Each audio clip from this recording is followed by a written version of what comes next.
My name is Barry O'Carroll from the Europe Direct Centre at Blanchardstown Library. Yesterday I spoke to Guy Flouch from EUNiCAS about studying in Europe, and he gave us some fantastic information about how education is a right in many countries, how cost is not necessarily a barrier, how employers really value people who have studied and worked abroad, and how you can just simply have such a great time. Today I'm going to put some questions to Guy that were given to us from young people around Ireland. The first few questions are from people who attend the Kerry Diocesan Youth Service. So first of all, welcome back, Guy. Thank you, Barry. We spoke 10 minutes ago, but we'll pretend it's it's the next day. I was trying to invent some statement there about how it was last night. Yes, you could have changed your jumper maybe to make it look... Yeah. So the first... we spoke about COVID yesterday. It was the first thing we spoke about, actually. And this is kind of linked to this, to be honest. And maybe you can give us a different perspective and a few other stories. And this person asked, do you think COVID will have increased interest in studying abroad? Now that's interesting. Or will the series of lockdowns have made people more wary of being far from family, or the fear of being stuck somewhere? So what are your thoughts on that? There's two distinct groups of people. There's the students, and increasingly you're hearing, get me out of here. Right. And then there's the mothers of Ireland. Do you think he'd be safe? Understandable. Fine. But so a lot there depends on the conversations that go in the lounges.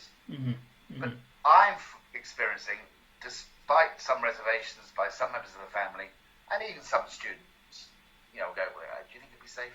Well, as we discussed yesterday, there's COVID everywhere, and our COVID-14 rates are slightly higher than most of the countries that our students are going to. They're a lot higher than Poland or Netherlands. Poland or Italy. Start again. They're a lot higher than Poland or Denmark. Netherlands and Italy, which are other popular destinations for our students, are still lower. So there's COVID everywhere. So you have to decide, right, there's COVID everywhere, I'm going to have COVID management plans, whether I go to Cork or Milan. Now, what's my experience going to be like? What's my education going to be like? Well, the same values on the quality of the education apply now as in pre-COVID. And I'm also hearing from Irish students who are studying in Netherlands, Denmark, Italy, Poland, wherever, that they're having a fantastic time. So wherever you go to university next year, it's not going to be quite the same as going to university 2 or 3 years ago. But my sense is they're all in it together. They're loving it being in Netherlands, Denmark, Italy. They're having a fantastic time, and they're availing of all the other benefits. Carry on. So you're saying that it shouldn't be a barrier. Apply anyway. No, it shouldn't be. It isn't. Okay. Who knows about a fourth wave? We just don't know. Yeah. Well, one of our events coming up shortly with Europe Direct is on vaccines. So hopefully, I know there's been a few bumps in the road, but hopefully that'll keep going, and maybe certainly by the next academic year, I think hopefully we'll be in a much better position that when students do go abroad, they'll have maybe a fuller experience without lockdowns, and hopefully. I mean, even now, I talked to Irish students earlier this week. They're still going out. The markets are still open 3 days a week. Okay. They're still having gatherings. Which you can't do if you... I'm sadly, a lot of UCC and UCD students or whatever are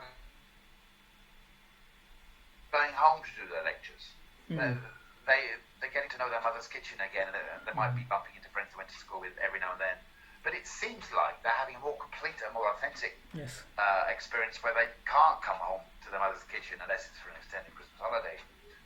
They seem to be having a more authentic experience abroad. Yeah, and I suppose, the cobbled streets, the cobbled streets of Bologna and Milan or whatever, not a bad place to stroll around. Even in the empty streets if nothing's open, could be a worse place to spend your lockdown, I suppose.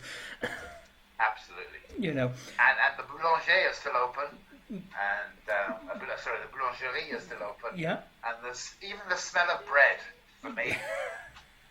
is a reason to be out of here. Absolutely, absolutely. So moving on to that, next question we have again from the Kerry, the Autism Youth Service.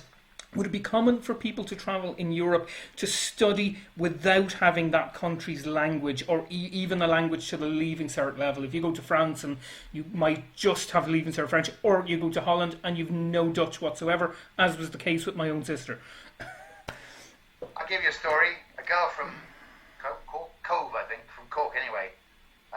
She is studying psychology in UvA, University of Amsterdam, and she has a part-time job.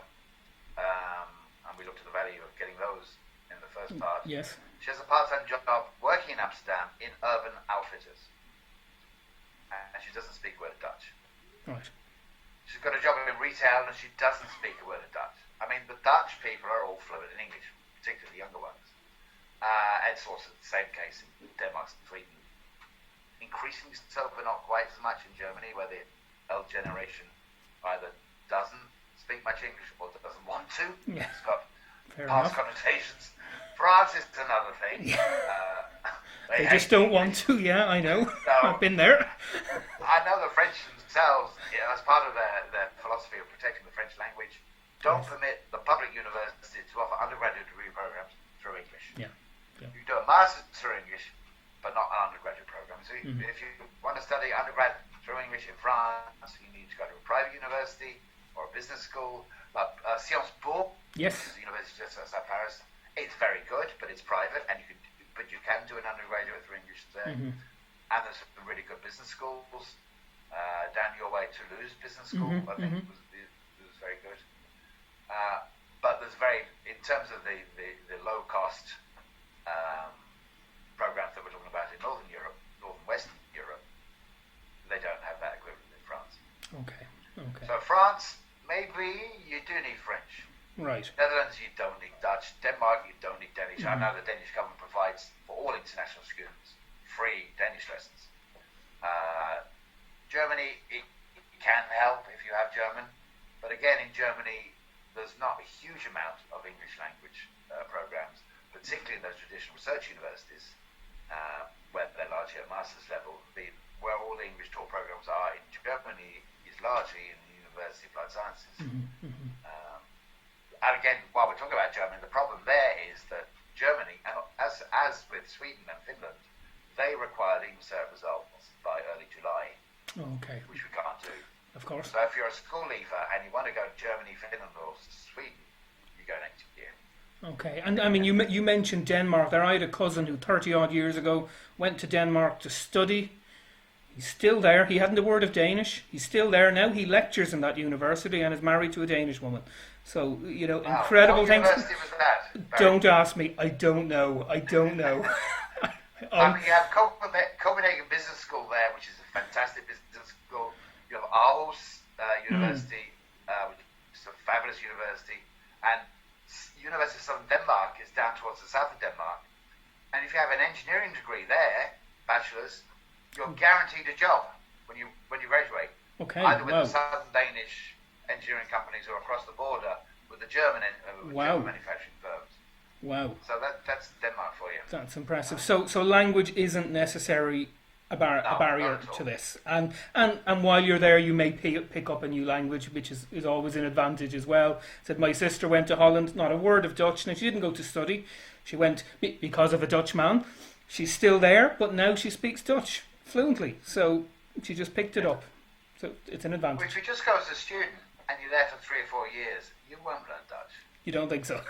Unless you really want to. No, Unless you want to. Unless you really want to. Okay. You don't need it. But the important thing is it's not a barrier. Okay, so moving on, No. you several times have mentioned medicine, and this question is linked to this. Can you talk about studying medicine and nursing outside of Ireland and the UK? So any options there? Back in the period I keep on calling phase 1, when our students were going abroad, but not in the numbers they are now, they were going for health sciences programs, they were going for medicine and veterinary. A lot of Irish students were going to the Czech Republic and Hungary. Increasingly, and they still are, some of them, but increasingly Irish students now are doing medicine in Poland. There's about 12, 13 programs taught to English in Poland, or Italy. Okay. Italy is attractive because of its cost. I mean, to go to do medicine in Central Europe or Eastern Europe, you're probably talking about 9, 10, 11, 12,000 a year, which is significant. Mm-hmm. Mm-hmm. The fees in Italy are fixed with reference to your family income. Okay. Remembering that in Western Europe you have a right to an education. So fees to do medicine can be anything from zero mm-hmm. to a maximum of about £4,000 if you're really wealthy. And really wealthy means a big 6-figure salary and 2 houses. So most Irish are paying about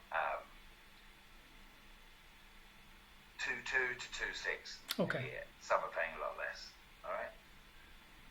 So, and again, as I alluded to in the first part, points not relevant. Okay. So you can do medicine at whatever point you've got. Italy, they don't care what subject you do, even Cert. Okay. Most of the published universities do require you to have done biology and chemistry. Most of them, there's a couple that don't. So entry is not through points, not through grades, it's how you perform in the entrance test.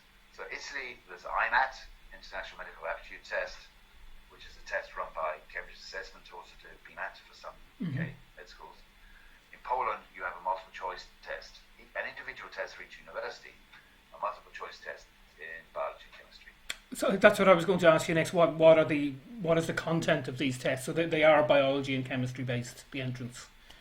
Be aware though, yes, biology and chemistry. Be aware though that the level of science, particularly chemistry and maths, as taught in Irish secondary schools, will be lower than the level taught in most European countries.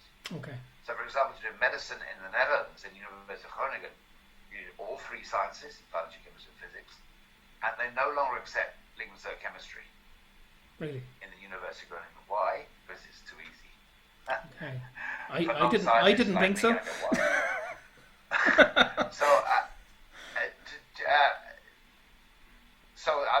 There's still 40 Irish students doing first year veterinary in Poland, Warsaw, and they probably range between those who just missed out on getting UCD down to those with about 410 points, something like that. So a wide range of students. Most of whom do biology and chemistry. And both biology and chemistry in Poland will be at a high level here in Ireland. Mm-hmm. But they all got in. Yeah, okay. They've all got in. Good. Be aware that entrance tests, we get obsessed with this high grade, high performance requirement. But entrance tests in most European countries aren't really interested in high grades and top grades. They just want to know that you've got a basic competence. So, for example, in Warsaw, there's 20 biology questions, 20 chemistry questions, maximum score 40. You will get in with a score of 80 out of 40. So they want to see you've got a basic competence. You don't need to be excelling.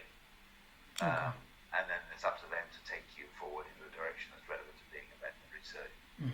There's often, it's an area that people think, oh my God, I need a huge amount of points to be able to do this.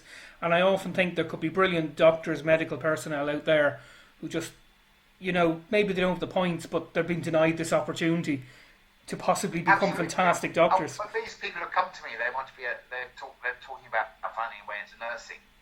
Great, I've got a few options for you, but have you ever thought about being a doctor? Because they've written themselves out of that story. Yeah. But now they can. Yes. Or some go, no, I want to be a nurse. Fine. So that's beyond their reality horizon. But others have always, never considered careers like that, because there's no way in a million years they're going to get the gazillion points required. And suddenly, they can. And they rethink, and reevaluate, and their life changes, and on they go. Great, and linked to that, and by the way, that last question came from the Youth Information, Participation and Eurodesk work, youth work in Tipperary, and as is the next question, linked to that, do you know people who've studied dentistry in Europe? That's a very specific question we got. I do. So, going back to an earlier statement, yes, there's quite a few of them doing those traditional routes in Czech Republic, Hungary, more and more now going to Poland. But also there's a fabulous program in Italy. Università Siena. Beautiful, Have yeah. you been to beautiful medieval city. There's a few Irish students studying dentistry there, and there's one girl from Kerry, I'm not mentioning any names, and a girl from Dublin a year and a half ago wanted to go and sort it out, and I put her in touch, and she went and stayed there. And I said when she came back, how was it? Oh my God. Even if I get a place in Cork, I'm going to Siena. She loved the city, she loved the student life, and she heard fantastic things about how the program was taught from the Kerry girl. So yes, very much so. Okay. There's a fantastic program in Italy, as well as a lot of programs, but more expensive in Central Europe and the Baltic states. Yeah, and as it happens, we actually we have a young person who I've known since his leaving cert, who constantly used the facilities at Blanchardstown Library up in the reference, which is being renovated. Not quite at the moment, everything's ground to a halt, but it's going to be, when we eventually reopen, it's going to be unrecognisable. But Mohammed, I've known him since his leaving cert, and he was adamant he'd study medicine, and he ended up going to Slovakia to do it.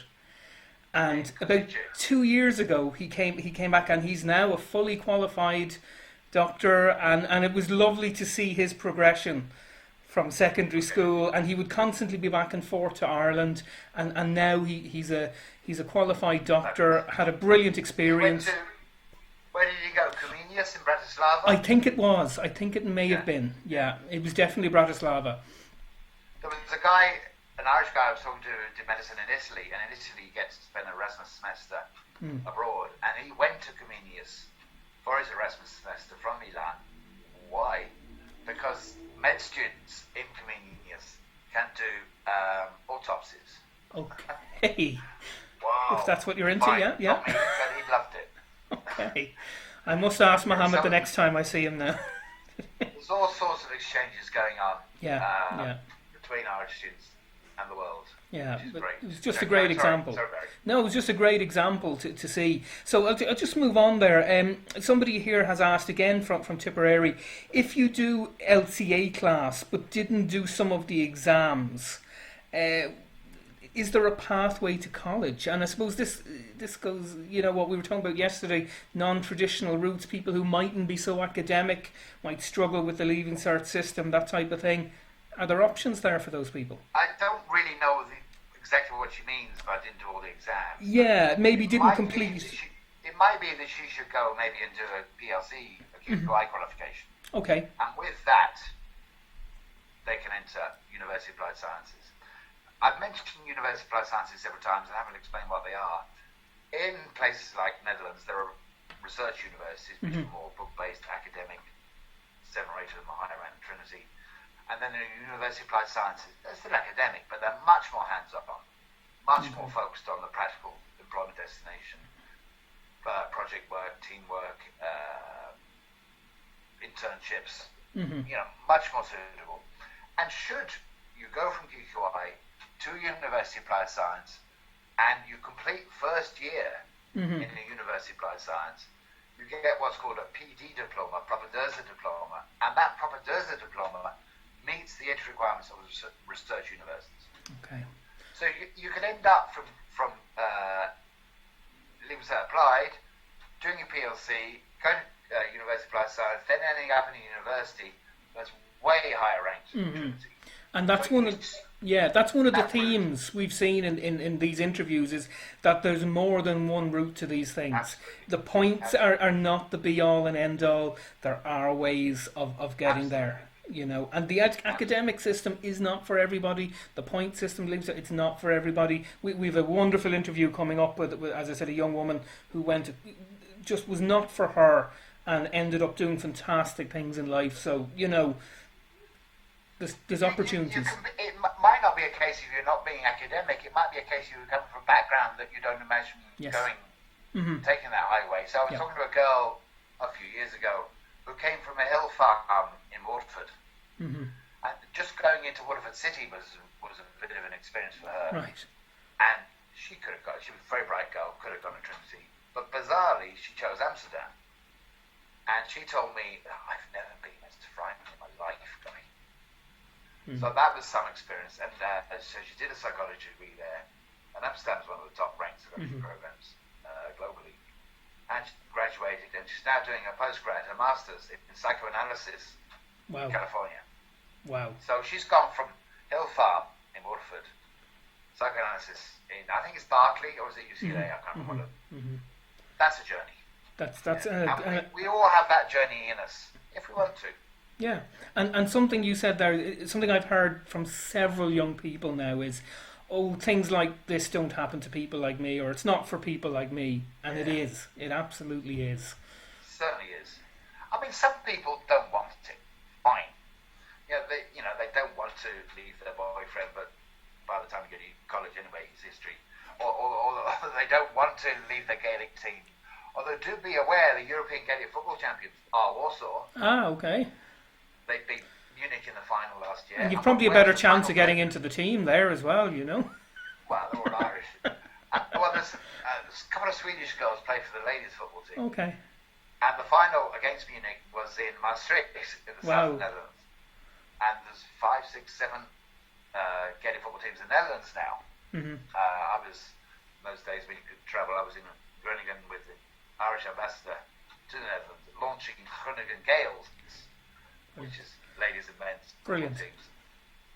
When I was talking to the manager or whatever, president or whatever of Amsterdam Gaelic football team, he was telling me that he has high hopes next year or the year after the European Gaelic football champions get to play in Leinster League Division 2. Wow. Who knows? So the you can still play for the parish. I'm not quite as large as they used to be. All right. Okay, that's great. Yeah, brilliant. And so the last question we were given is to do specifically with studying teaching. And they want to know, again, this comes from the Youth Information Participation and Eurodesk Youth Work in Tipperary. So if you study teaching abroad, might you struggle to get a job in Ireland without having Irish? Well, particularly primary school teaching, you have to have Irish. Okay. So there's two programs in a university called Stendhal University in the north of the Netherlands, about 30 minutes from Groningen. And there's a primary school teaching one and a secondary school teaching one. Now, they're aimed at training you to be teachers in international schools around the world. So expat communities in Hong Kong or Beijing or Buenos Aires or Nice, they want their kids brought up through English. Okay. So they're training you to teach in those schools. Now, you can bring those qualifications back to Ireland, but if you want to be a primary school teacher, you have to get the Irish language qualification. Okay. Does that make sense? I do, and so that's just something to be aware of. But if you're living in Nice or Buenos Aires, you really want to come back to Tipperary? Yeah, true. But, and that I worked on the mobile libraries for many years, and we had a teacher from Birmingham who had come to Ireland and got the Irish language qualification here to teach in primary school. And as a result, there's now a bunch of kids in Swords who speak Irish with a thick Brummie accent. So, there are options there. If he can do it, anyone can get that Irish qualification when they come back. Absolutely. So on that note, that's been absolutely fascinating. Thank you for answering all those questions, and I hope the people who put those questions to us are now more informed and will. I'd encourage anyone who's watched these videos to open your mind, really consider this as an option. I've lived abroad, I've known other people who've done it. It's just a brilliant experience. It really is. That university in Stendhal, Barry, when I finish with this. Go on, yeah. That university, Stendhal, where you can do teaching, you can do game design, you can do business, creative business, all variety of things. That has a campus in Netherlands, it has a campus in South Africa, it has a campus in Thailand, has a campus in Qatar, has a campus in Bali. And you can opt. So whether you're doing teaching or hotel management, I was going to go from Wexford, who spent 2 semesters in Stellenbosch in South Africa. Yeah. She was a hotel management degree, but she was specialising in wine management, as they do in Wexford. And she spent 2 semesters in South Africa. So if you go to Stendhal, you have the option of spending 2 semesters, if not longer, in one of their campuses in one of those interesting countries. Wow. So anything can happen. Choose to go abroad. You can go anywhere. The future is yours. I think a semester in Bali sounds particularly inviting. I might look into that one myself. I think I probably failed a couple of modules, so I'd have to repeat. On that note, thank you very much, Guy. It's been really interesting and entertaining as always. And I hope people watching will have gotten plenty out of this. I'm sure they will. And, you know, we'll put the link to your website below these videos, and click in there and just look at all those opportunities that are there for you. Thank you, Barry. All the very best. Thank you, Guy. Good luck, everyone.